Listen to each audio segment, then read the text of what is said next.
માં સ્વામીની પ્રેરણા. સર્વથી સ્વભણી. ત્રિભાષ્ય સામયિક. Multilingual bi-monthly. March-April 2023. Volume number 3. Issue number 13. साक्षी भावनी शक्ति. साक्षी भाव की शक्ति.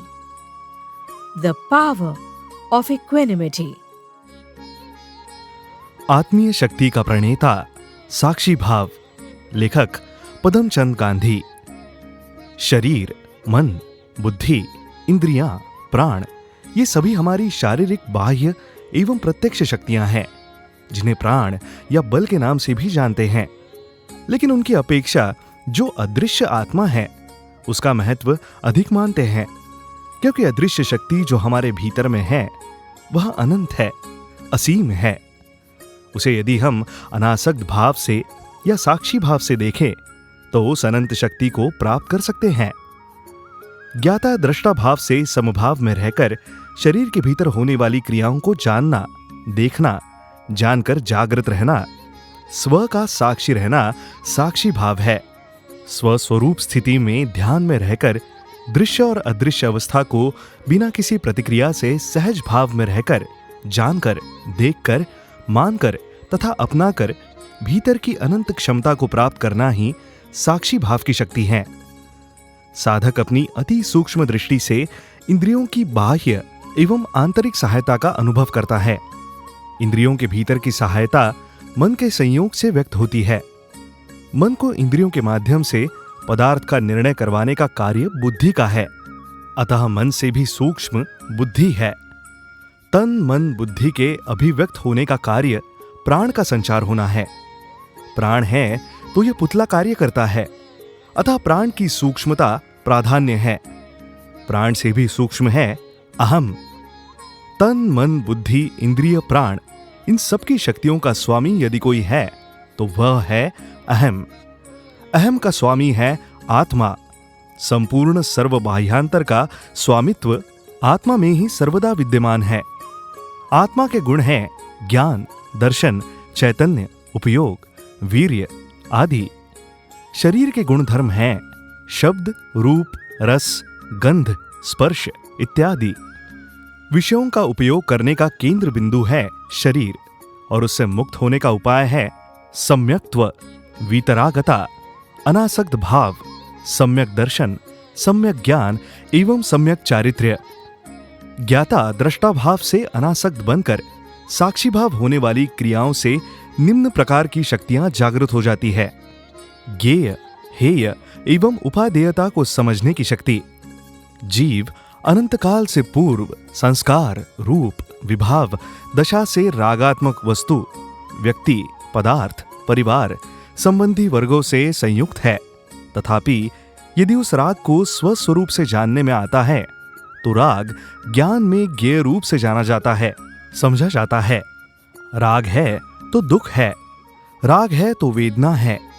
अनित्य को, नाशवान को, क्षण भंगुर को मेरा मानकर राग करना ही दुख है। केवल मेरा मानना ये मान्यता ही दुख है। पर पदार्थ, शरीर, वस्तु, परिवार संबंधी, मित्र वर्ग कितना भी मेरा मानो, पर वे कभी मेरे होंगे नहीं। जो मेरा है वो केवल आत्मा है, जो नित्य है, पूर्व में था और वर्तमान में है और अनागत में रहेगा। वो तो नित्य नूतन है, शाश्वत है, अखंड और पूर्ण है। यही शक्ति का पुंज है। ऐसे महान ऐश्वर्यमान आत्मा की प्रियता को छोड़कर अन्य अनाम पदार्थों को प्रिय मानना वह शोक के अतिरिक्त कुछ भी नहीं है। विवेकी साधक परम प्रेमास्पद सुख स्वरूप स्वात्मा के अमरत्व की ध्रुव सत्ता को छोड़कर क्षणभंगुर संसार की क्रीड़ा में अटखेलियां नहीं करता। साक्षी भाव की शक्ति ही है जो जड़ और चेतन का ज्ञान कराती है। उत्पत्ति, विनाश, रोग, शोक, दुख, मृत्यु देह का स्वभाव है, आत्मा का नहीं। लेकिन तादात्म्य संयोग से वे सब जीव स्वरूप में प्रतीत होते हैं। ऐसा अनादि मिथ्या एक रूप भाव को जागृत ज्ञानी बोधात्मा का सत्संग, सद्विचार, सम्यक ज्ञान, दर्शन विलीन करने में समर्थ है। पारमार्थिक बोध सत्समागम से प्रज्वलित होता है और विवेक ज्ञान प्रबुद्ध होता है। साक्षी भाव के द्वारा ही आत्मा और देह का अंतर जान सकते हैं।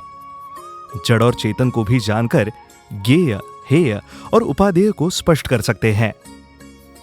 बुद्धात्मक प्रज्ञा विवेक जागृत होना।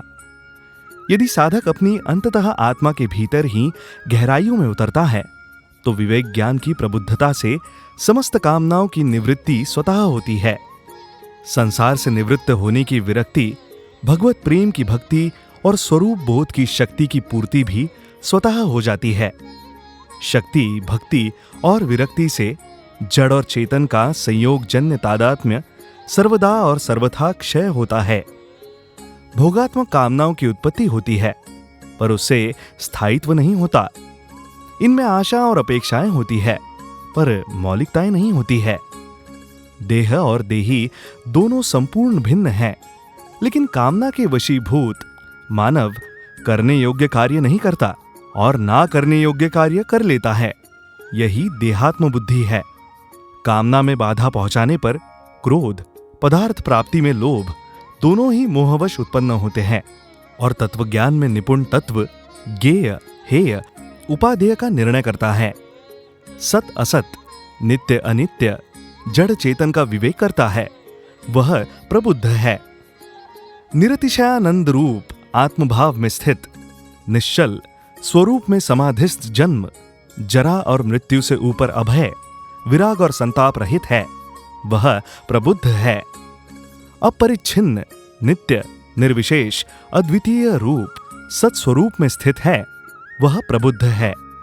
विवेक वैराग्य संपन्न, शुद्ध सर्वदर्शी, अनंत अव्याबाध रूप स्वतंत्रतः विचरणशील है, वह प्रबुद्ध है। अभ्रांत, विशुद्ध, निर्मल, सद्ज्ञान में शीतल शांत स्वरूप में स्थित प्रबुद्ध है। देहात्म बुद्ध से रहित, अतीन्द्रिय ज्ञान युक्त दृश्य प्रपंचों में अहम और मम रहित, सर्व प्राण भूत सत्व का हितौषी प्रबुद्ध है। मिथ्या विकल्पों का त्यागी, सर्वसंयन्न भाव का अनुरागी, दिव्य ज्ञानमयी दृष्टि का भोगी, साक्षी भाव की शक्ति के प्रबुद्ध हैं। साक्षी भाव में रहने से ही पूर्ण सत से पूर्ण सत का दिव्य प्रकाश प्रस्फुटित होता है। वह स्वात्मा से ही स्वात्मा का व्यवहार करता है। आत्मदर्शन और अनासक्ति का परम पुरुषार्थ प्राप्त करना। आत्मा संपूर्ण शरीर में ज्ञान रूप से व्याप्त है। ज्ञान से ही आत्मदर्शन का साक्षात्कार या अनुभव होता है। शरीर के अणु अणु में जो संवेदन होता है वह आत्मदर्शन का ही दृष्टिकोण है। आत्मा ही ज्ञाता, दृष्टा और साक्षी भाव से शरीर दर्शन का अनुभव करता है, वह बाह्य ध्यान है। शरीर की बाह्य रिद्धि सिद्धियां परमात्म स्वरूप महासिद्धियों में बाधक होती है।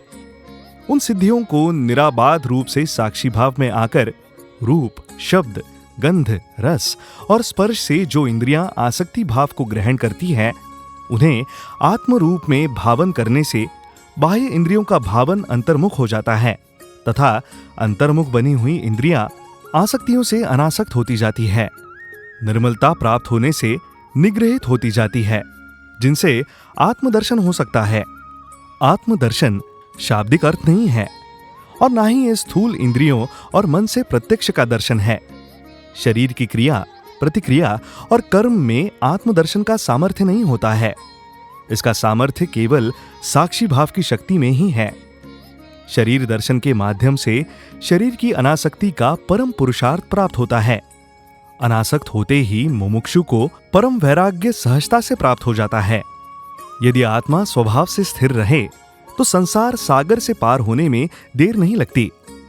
आत्मा का स्वभाव ज्ञान दर्शनमय है, वह उससे अलग नहीं हो सकता। आत्मा अनंत शक्ति का अधिपति है, महान वैभवशाली है। जहां जहां आत्मा है वहां वहां ज्ञान दर्शन है। ज्ञानादि गुण आत्मा के सिवाय अन्य किसी पदार्थ में नहीं रहते, लेकिन जड़ के संयोग से अपने स्वभाव को भूलकर विभाव में चली जाती है। आत्मा जब उपधि अर्थात राग, द्वेष, मोह, कषाय, विषय विकार से जुड़ने पर आकुल हो जाती है, कर्मों के वंश में हो जाती है। ऐसी स्थिति में यदि साक्षी भाव की भावना में रहकर उनके निरंतर अभ्यास से प्राप्त शक्ति द्वारा जीव सम्यक्त्व रत्न यानी कि सम्यक दर्शन, सम्यक दृष्टि को प्राप्त कर लेता है। उसका बहिरात्मा छूट जाता है तथा अंतरात्मा अर्थात स्वभाव में आ जाता है तथा परम तत्व को प्राप्त कर लेता है। अतः पर प्रीति से नहीं, आत्म प्रीति से ही आत्मदर्शन संभव है। सदैव साक्षी भाव में रमण करना, स्वभाव में मग्न रहना आत्मा के लिए मंगलकारी है। अतः ज्ञानियों ने कहा है, मैं ज्ञान, दर्शन, चारित्र, मैं अनंत शक्ति का स्वामी आत्मा हूं। मेरा पुद्गलों से क्या संबंध? यदि मैं जड़ की शरणागति स्वीकार लूंगा तो मैं मिटकर नष्ट हो जाऊंगा। अभी मैं विषय कषायों में मग्न होकर जड़ता का दास हो गया हूं। जड़ की दासता को छोड़ने का उपाय है अनासक्त की शक्ति, समभाव की शक्ति। विषय कषाय रूपी शत्रुओं को जीतने के लिए आत्म में अनंत शक्ति भरी हुई है और साक्षी भाव से इस शक्ति को प्रस्फुटित कर इंद्रियों की दासता से मुक्ति पाई जा सकती है। विपश्यना के प्रबल प्रेरक सत्यनारायण गोयनका जी ने अपने शब्दों में कहा है, देखो अपने आप को, समझो अपने आप, अपने को जाने बिना मिटे न भव संताप। अंतर में डुबकी लगी, भीग जाने सब अंग। धर्म रंग ऐसा चढ़ा, चढ़े न दूजा रंग, चढ़े न दूजा रंग। आसक्तियों का अनासक्ति में रूपांतरण करने की शक्ति। सच्चे साधन के ज्ञान में दृश्य जगत के पदार्थ, परिवार या परवस्तु की आसक्ति ठहर नहीं पाती, क्योंकि वह वासना से विमुख है। शरीर वासना का उपयोग करने का साधन अवश्य है। यदि उसके भीतर आत्मा से भिन्न अन्य पदार्थों का आकर्षण है तो उसमें ग्राह्य रूप से ग्रहण करने योग्य वासना का प्रवेश हो पाएगा। किंतु जो स्वयं ही वासना से विमुख है, वहां स्वयं संतोष रूप में रूपांतरित हो जाता है। ज्ञानी परमात्मा साक्षी भाव की महत्ता से आसक्तियों का अनासक्तियों में रूपांतरण करने का ज्ञान जानते हैं। अतः संपूर्ण आसक्ति का आकर्षण होने पर भी वह तो पूर्ण रूप से अनासक्त रह पाता है। संसार का आवागमन उसके ज्ञानी साधक के लिए सर्वथा अभाव रूप में परिवर्तित हो जाता है, जो स्वभाव में स्थिर होता है। साधक यदि बाह्य व्यवहार को केवल साध्य हेतु साधन मानकर चलता है, सिद्धि प्राप्ति हेतु उपयोग करता है, आत्मदर्शन के लिए करता है, तभी सार्थक होता है। शरीर रूपी साधन का वास्तविक उपयोग का नाम ही वैराग्य है, जो वितरागता की पात्रता को जागृत करता है। जो मुमुक्षु आत्मदर्शन से सम्यक बोधयुक्त प्रयोग होता है, उसे अल्प भी आसक्ति एवं कर्मलिप्त नहीं होते। तत्वज्ञान के श्रवण, मनन, चिंतन से अनासक्त भाव स्वतः प्राप्त हो जाता है। अतः सम्यक ज्ञान से हेय, ज्ञेय, उपादेय का विवेक सहज ध्यान रूप रखने पर सत्स्वरूप का निश्चय होता है। मैं शुद्धात्मा हूं, मैं हूं तो प्रवृत्ति में भी निवृत्ति है। आत्मीय भाव से, विवेक बुद्धि से निष्काम कर्म में निर्बंध रूप से गतिमान रह जाता है। ज्ञानी महापुरुषों के पास अनंत विशुद्ध शक्तियां हैं। उनकी शक्तियों का स्मरण करने से सच शक्ति अंतर्निहित होती है। महाप्रभु अखंड शिव शक्तियों के भंडार होते हैं। प्रचंड शिव शक्ति को उजागर करने का एकमात्र साधन शरीर है, जिसके द्वारा शुद्ध स्वरूप आत्मा तटस्थ भाव से, साक्षी भाव से उसी में स्थिर रहता है। धर्म अधर्म को बोध कराने की शक्ति। जड़ और चेतन का ज्ञानी, शरीर और आत्मा का भेद विज्ञान, समता भाव और ममता भाव के अंतर का ज्ञान साक्षी भाव से ही संभव है। जो वास्तव में सहज है, न तो उसमें श्रम है, न उसमें अहम है। इंद्रिय विजेता, पवित्रता, अप्रमत्तता और आत्मवत् सर्वभूतात्मा, यह मुमुक्षता के लक्षण है। स्वस्वरूप स्थिति में हमें तन, मन, बुद्धि, इंद्रिय, प्राण एवं अहम का सदुपयोग करना ही जीवन मुक्त दशा उपलब्ध करना है। इसे ही सम्यक्त दशा कही जाती है। सम्यक्त दशा ही ज्ञान, विवेक और उपयोग युक्त जीवन के क्षितिज में उभरते हैं। यही जीवन की रोशनी है, यही जीवन का जीवंत ऐश्वर्य है। अतः सम्यक्त्व दशा ही साक्षी भाव की शक्ति है, आत्मा की शक्ति है। सहज ध्यानी चित्त की धारा को राग द्वेष के संकल्प विकल्प से मुक्त रखने में समर्थ है। अतः साधु पर स्वयं को सदा समदशा में सहज दशा में जीवित रखकर व्यवहार करते हैं। प्रेम का खजाना प्राप्त होता है। साक्षी भाव से ही आत्मवान विश्राम तक पहुंच पाता है। प्रेम, शांति, करुणा ही विश्राम का सहज ध्यान रूप द्वार है। केवल मन, बुद्धि और अहम को छोड़ना पड़ता है। ऐसी स्थिति में हमारी प्रज्ञा चैतन्यमय होकर मुखरित हो उठती है तथा भीतर में सर्वज्ञता घटित होने लगती है। मानव का तन मन मानव के नियंत्रण में आने से सत्यम शिवम सुंदरम का भाव उत्पन्न होता है।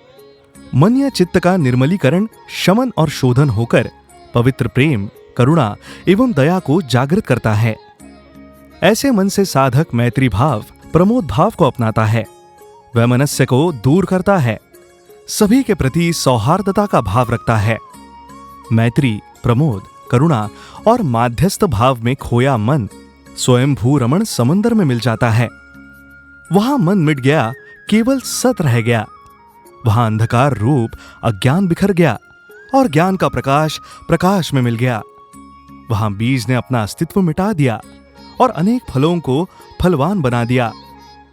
श्री गोयनका ने अपनी वाणी में उच्चारित किया है, द्वेष और दुर्भाव का रहे न नाम निशान, स्नेह और सद्भाव से भर ले तन मन प्राण। दूर रहे दुर्भावना, द्वेष रहे सब दूर, निर्मल निर्मल चित्त में प्यार भरे भरपूर, प्यार भरे भरपूर। विकारों से मुक्ति। साक्षी भाव में रहकर अपने दोषों को जानकर क्रोध, लोभ, वासना, भय, मात्सर्य, ईर्ष्या, अहंकार, मान, माया इत्यादि के शिकार होने से बच सकते हैं, क्योंकि ऐसे विचारों का साक्षी भाव में कोई स्थान नहीं रह पाता।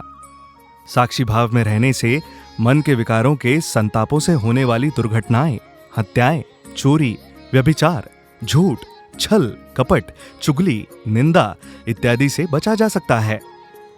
जब जब मन विकार विमुक्त होता है, तब तब स्वाभाविक ही वह स्नेह, सद्भाव और करुणा से भर जाता है।